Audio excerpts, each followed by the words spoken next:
اللہ نے دو قوتیں پیدا کی ہیں اس کائنات میں، یہ وہی جانتا ہے کب اس نے پیدا کیا۔ یہ ساری دنیا جو اللہ نے پیدا کی ہے نا، یہ اللہ نے اپنی دلیل پیدا کی ہے۔ اللہ نے اپنی دلیل پیدا کی ہے، بغیر دلیل کے کون مانتا؟ یہ ساری کائنات اس نے اپنی دلیل پیدا کی ہے۔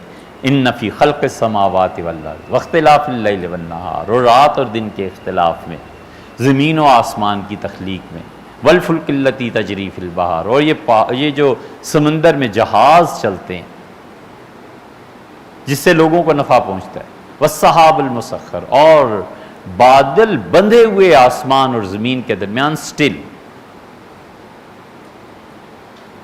یہ ساری چیزیں اللہ کہتا ہے یہ میرے ہونے کی نشانی ہے۔ یہ پوری کائنات نشانی ہے اللہ کی۔ لوگ پوچھتے ہیں نا کیوں دنیا پیدا کی گئی، کس مقصد؟ اللہ نے اس لیے پیدا کی کہ اس کے پیش نظر دو چیزیں تھیں، باقی جو ہوں گی وہ وہی جانتا ہوگا، جو ہم نے بزرگوں سے پڑھا سنا دیکھا۔ ایک تو یہ تھی کہ اللہ کے ہونے کی کوئی دلیل ہونی چاہیے، بغیر دلیل کے کون مان لے؟ اب جب پہاڑوں کو دیکھتا ہے، زلزلے کو دیکھتا ہے، قدرت کے جبر کو دیکھتا ہے، ہم اہل السنہ اختیار اور جبر کے درمیان ہیں، اس لیے جو جبر پہ قائم ہیں گمراہ ہیں، جو اختیار پہ ہیں وہ بھی گمراہ ہیں۔ جو کہتے ہیں بندے کو ٹوٹلی اختیار ہے، کچھ نہیں، غلط بات ہے۔ جو کہتے ہیں بندے پہ جبر کیا ہے خدا نے، کوئی جبر نہیں۔ ہم کہتے ہیں فطرت کا جبر ہم اس کے قائل ہیں، اور اعمال کے اختیار کے قائل ہیں۔ زلزلہ آ گیا، یہ فطرت کا جبر ہے، مانو نہ مانو قبول کرنا پڑے گا۔ سیلاب آ گیا، موت آ گئی، غربت اور امارت آ گئی، پیسے کھو گئے، یہ قدرت کا جبر ہے، اس کو مانے بغیر چارہ نہیں ہے۔ نہ مانے گا تو کیا کر لے گا؟ لڑ لے گا فطرت سے۔ اور اختیار وہ اعمال میں ہے، من شاء فلیوم، جو چاہے ایمان، من شاء جو چاہے کفر کر لے۔ تو اس لیے جو اہل السنہ کا یہ مسلک ہے نا کہ وہ جبر اور اختیار کے درمیان ہے، تو ایک چیز کیا کہہ رہے تھے ہیں؟ ہاں، اللہ نے دو قوتیں پیدا کی، کب پیدا کی یہ وہی جانتا ہے۔ یہ کائنات پیدا کی اپنی دلیل میں، کہ میری دلیل ہے۔ آپ سے پوچھتا ہے کوئی گھر، آپ کہتے ہیں فلاں محلہ فلاں سٹریٹ نمبر ایسے گلی میں داخل میں ایسے ایسے گھر ہے، تو آپ کوئی نشانی بتاتے ہیں نا، یہ اللہ کی نشانی ہے۔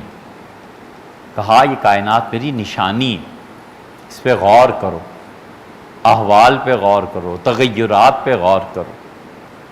بڑا بڑا سامان ہے سیکھنے کے لیے، آدمی کی نگاہ کھلی ہوئی ہو۔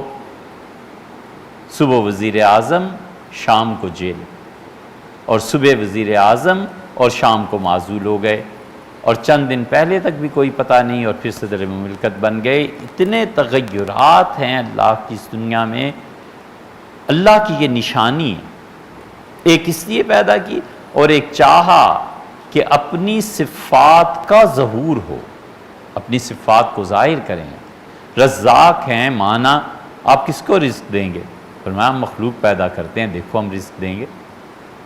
یہ مانتے ہیں زندگی موت آپ کے قبضے میں، لیکن موت اور زندگی دینی کسے ہے؟ مخلوق ہوگی نا، پہاڑ کوئی چیز ٹوٹے گی، انسان مریں گے، جانور کھپیں گے، کچھ نہ کچھ تو ہوگا نا۔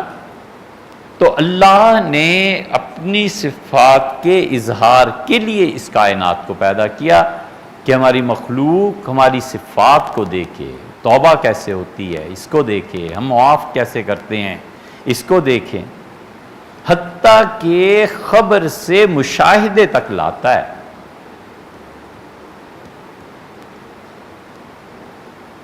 ایسی عظیم ذات ہے، خبر سے چلا کر مشاہدے تک لاتی ہے۔ رب ارنی کیف تحیی الموتی، مجھے اگر دکھا دیں کہ آپ کیسے مردوں کو زندہ کریں گے، قالا ولم تؤمن، اچھا تمہارا ایمان نہیں ہے؟ یہ اس سے کہہ رہے ہیں جو امام الانبیاء ہیں، حضرت ابراہیم علیہ السلام۔ قال بلا، انہوں نے کہا کیوں نہیں، آپ نے خبر دی ہے، میں خبر سے مشاہدے تک آنا چاہتا ہوں۔ فرمایا اچھا کوئی مسئلہ نہیں، خذ اربعۃ من الطیر، 4 پرندے لو، ان کا گوشت آپس میں مکس کر دو اور 4 جگہوں پہ رکھ دو، یاتینک سعیا، تو دیکھو وہ 4 پرندے کیسے اپنی جگہ سے ہڈیاں اور گوشت اڑ کے پھر سارا 4 پرندے بن رہے ہیں، اور تم دیکھو گے تمہارے پاس دوڑتے ہوئے چلے آئیں، خبر سے مشاہدے تک لے آئے۔ یہ ہے اس کی قدرت، اور یہ ہے اس کی اپنی طرف دعوت، تو خبر سے مشاہدے تک پہنچاتا ہے۔ 2 قوتیں پیدا کر دیں، ایک انسان اور ایک ٹائم۔ انسان کو اس کام پہ لگایا کہ اپنی بقا کی جد و جہد کرنی ہے، ٹائم کو اس کام پہ لگا دیا کہ تم نے فنا کرنا ہے۔ یہ دونوں قوتیں آپس میں ٹکراتی ہیں، دونوں قوتیں ایک دوسرے پر غالب آنے کی کوشش کرتی ہیں۔ انسان چاہتا ہے زیادہ سے زیادہ عرصے تک جیے، وگرنہ کوئی اس سے پوچھے کہ موت کا دن متعین ہے نا، تو پھر یہ دوائی کیوں لیتے ہو؟ معذوری بھی اگر تقدیر میں ہی شامل ہے تو اس دوائی کا کیا فائدہ؟ سردی میں لیٹ جاؤ، کیوں کمبل اوڑھتے ہو؟ مرنا تو تقدیر سے ہی ہے، تو پھر گرمی کا کیا فائدہ؟ یہ ساری چیزیں انسان جو کچھ کرتا ہے اپنی زندگی کی بقا کے لیے کرتا ہے کہ موت سے بچے، اور وہ آنی ہے، اور ٹائم کو لگا دیا تم نے فنا کرنا ہے۔ یہ دونوں قوتیں آپس میں ٹکراتی، دونوں قوتیں، انسان فنا کے گھاٹ اتر جاتا ہے، ٹائم غالب آ جاتا ہے۔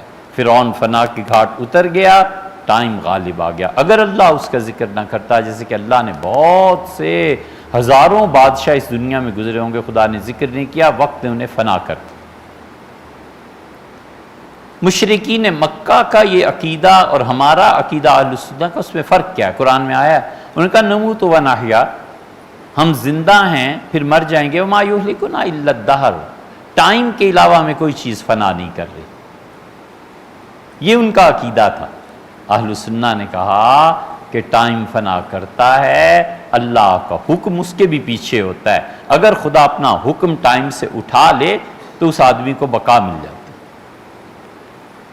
ٹائم پہ غالب آنے کا نسخہ دنیا میں آج تک دریافت نہیں ہو سکا، اور نہ ہونے کی کوئی امید ہے۔